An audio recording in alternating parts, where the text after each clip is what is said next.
Hi, Lily! Kumusta? Kumusta? Pwede ba malaman yung full name mo and how long have you been here in Glasgow? My name is Lily Balongay. Dumating ako dito in 2020. That's the peak of pandemic. So yun, nabigyan kami ng blessing from God. So ginab namin yung opportunity na to na mapunta dito. How's your work dito sa Glasgow? So hindi ka naman nai-stress sa trabaho mo? Sometimes, kasi when dealing with patients, yung mga concerns nila, yung mga medical histories nila. How do you cope with that? Magbabanding kami every weekend. We make sure na lalabas kami every weekend. Aside sa work-related stress, yung may malungkot dito, away from family, kasi kami lang. MX3 capsule, ano yung naging effect sa health mo? Nagpa-check ako sa doktor kasi nga nag-worry ako, may lump ako dito. Pero hindi naman siya nothing serious. So nalaman ng family ko sa Pilipinas, pinadalhan niya ako sa Dubai, which is okay naman, naging okay. So naging ko na siya, yung parang nakasanayan na every time, lalo pag umuwi ako ng Pilipinas, I make sure na may dala. Kasi gusto ko yung husband ko uminom din. Ako yung tao na talagang i-invest more doon sa mga health supplements. MX3, dito ako believe.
Lindsay. Good morning, Panga. Good morning. Baby Toby. Baby Toby. Good morning, Panga. Good morning. Panga Bingo Plus Bingo Panalo.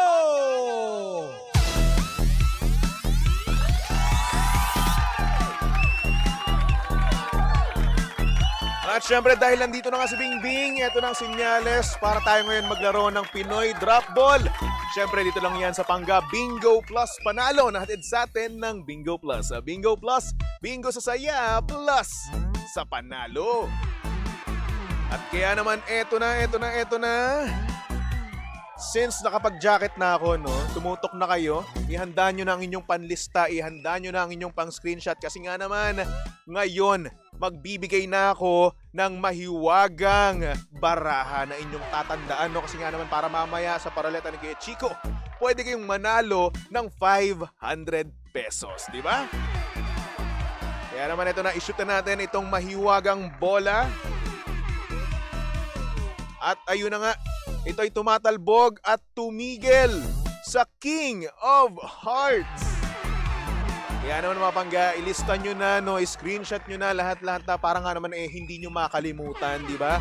Para sa programa ni Baby Toby at ni DJ Lindsay, ang tatandaan nyo lamang ay King of Hearts. Again, mamaya, no, may paroleta si Kuya Chico, tapos doon kayo pwedeng manalo ng tumataginting na 500 pesos. And take note ha, both on-air and online promo po ito. So ibig sabihin, kapag sobrang palad mo ngayon, no, sobrang swerte mo ngayong araw na ito, pwede kang manalo ng sumatotal na 1,000 pesos. Diba? Ang galante, no? Siyempre, ang Pangga Bingo Plus Panalo ay hatid sa atin ng Bingo Plus. Bingo Plus, bingo sa saya, plus sa panalo. Kaya naman, thank you so much, Bing Bing.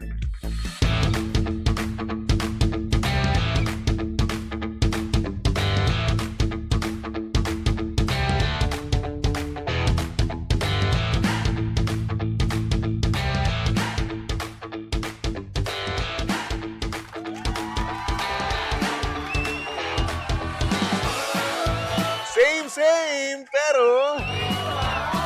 Pangga, we are number 106.7 Energy FM. Pangga, huwag mo sabihing radyo, sabihin mo.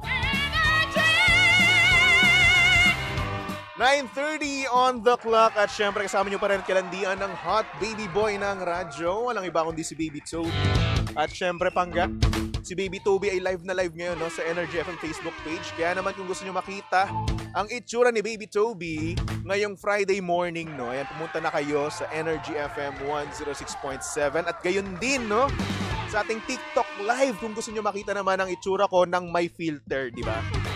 Kasi syempre kapag may filter tayo, makinis tayo, di ba? Since tayo naman ay wala naman tayong, alam nyo na, ayaw natin sa mga skincare. Gastos. Aside sa gastos, no, time consuming pa. Skuday. Nakakatamad. Kaya naman once again, no, manood na kayo sa ating mga live, share na tayo. And of course, mag-repost na rin tayo, okay? Alright. Siyempre, hello din naman, no, sa mga Pangga natin dyan na mahilig sa mga music, no. Meron akong nabalitaan at itong balitang to ay medyo nakakalungkot, no. Familiar ba kayo sa bandang Kodaline? Oo, kasi nga naman nag-post sila sa kanilang Instagram account, no, at sinabi nila, after over a decade or a decade together, we've made a difficult decision to say goodbye to Kodaline. Ay. So, ibig sabihin po nito, sila po ay magdi-disband na. Nakakalungkot man, no?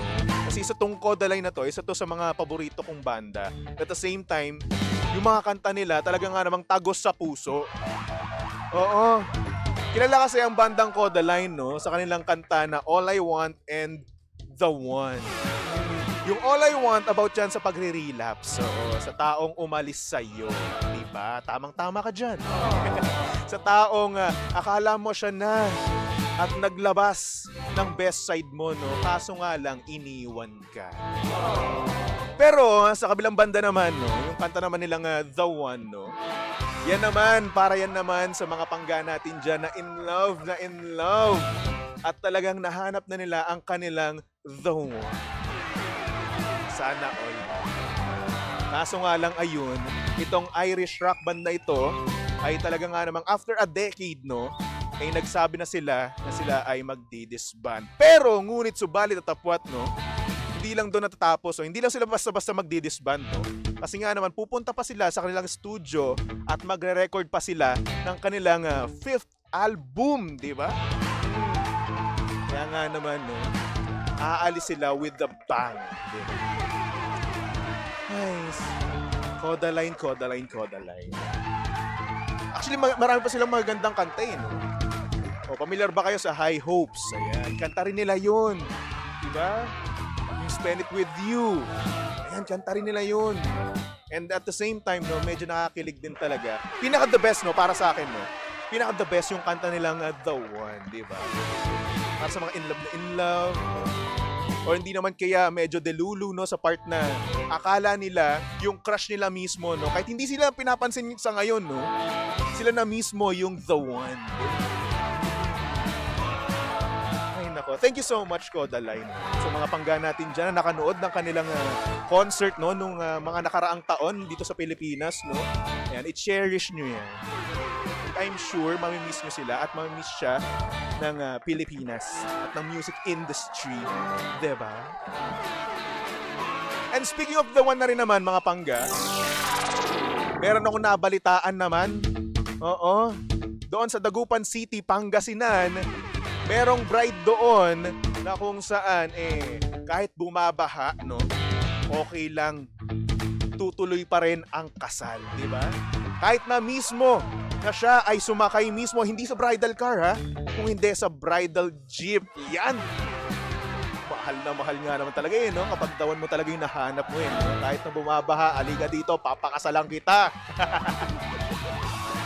Ay, nako. Kasi nga naman, itong si Glyza Ventanilla Solomon, no? Ay talaga nga namang hindi niya ine-expect na babaha nung kanyang wedding, di ba? Nung nakaraang September 26, no?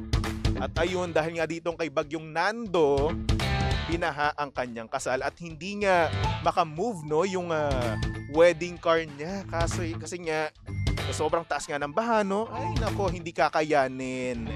Kaya naman itong kanyang wedding coordinator no ay pumara ng jeepney na walang sakay no. At ayun, kinausap niya at pumayag naman itong si Manong Driver. Manong Driver, you're the one. You're the man, di ba? At ayun na nga no, natuloy ang kanilang kasal at nakapagsabi siya ng I do, di ba? At eto pa mas nakakaano dito, nakakataba ng puso and at the same time nakakakilig, di ba? Nag-post kasi siya ng isang video no sa Facebook no na may caption na no flood can stop me from saying I do. Nakakakilig. Ito yung mga love story na gustong-gusto natin eh. At talagang mapapawaw ka talaga eh. Kahit na bumabaha, bumabagyo, ituloy pa rin natin ang kasal. Baga, bagyo ka lang, ikakasal ako, panis. Kasi naman kung maayos lang no, yung flood control dito sa Pilipinas no, hindi yung napupunta lang yung budget sa ghost project na yan, di ba? Ako, may napabalitaan pa man din ako. Nabalitaan ko kasi kagabi no, or kanina lang no, na meron daw additional na 421 na project no, kontrabaha na kumpirmadong ghost project. Ay nako. Tayo dyan, saan na naman napunta yon? Sa bulsa. Diba? Alam niyo kung maayos lang, no? Maiwasan sana yung mga ganitong bagay. Kaso wala. Ekis. Ghost project na pupunta ang budget, diba? Kaya ayun. Ekis. Jeepney ang kanyang naging sasakyan. At least na natuloy, diba? Sana all. Well, anyway. Yan lang naman ang nabalitaan ko, no? Simula kahapon ng gabi. Kaya naman, bukas na lang ulit. Or sa Monday na lang ulit, no, mga pangga. And hopefully, kasama na natin doon si Linday. Si Linday kasi ngayon, mga panggano, kung nakikita nyo sa ating mga live, no? Hindi nyo nakikita or hindi nyo naririnig, di ba? Kasi nga, si Linday ay naka-leave. And at the same time, no, lumalandi. Kasi alam ko naman na kailangan niya yun. Oo, ng bebe time, di ba? Kasi nga, alam niya na, napakasipag ni Linday magtrabaho. Kahit Sabado at Linggo, nagtatrabaho yun eh. Di ba? Anyway, so yun Linday, kita-kits tayo on Monday, no? At syempre, para sa inyong mga pangga, no? Sana naman magkaroon kayo ng isang napakaganda at napaka-chill na weekends, di ba? Pero at the same time, gaya nga ng sabi ko kanina, no? May posibilidad na etong ating pag-ulan na to, no? Hanggang bukas pa rin. So, ayun, extra careful. At the same time, kayo ay magdala ng kapote, ng payong, di ba? And at the same time, yung kapote ha, i-make sure nyo na kasya yan sa buong katawan, hindi lang sa isang parte ng inyong katawan.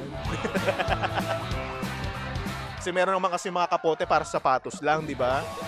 Yung mga gusto ng mga sneakerhead, eh. Oo, kapote para sa sapatos. Tapos sa buong katawan, wala. Basta maisalba lang no? Ay nako. Anyway, si Baby Toby mga panggay, pwede nyong stalk at i-follow sa lahat ng kanyang social media accounts. Hanapin nyo lang Baby Toby 1067. Sa Facebook, sa Instagram, sa TikTok, no? And also, yung aming mother page, hanapin nyo lang Energy FM 106.7. Okay? Alright. So, syempre, since kanina nga, in love tayo sa love story ng pangga natin dyan sa dagupan na kinasal, kahit bumabagyo at kahit bumabaha, no? Here's a song from 98 Degrees, titled I Do. Dito lang yan sa estasyong Same, pero pangga, we are number 1, 6.7 Energy FM. Pangga, huwag mo sabihing radyo, sabihin mo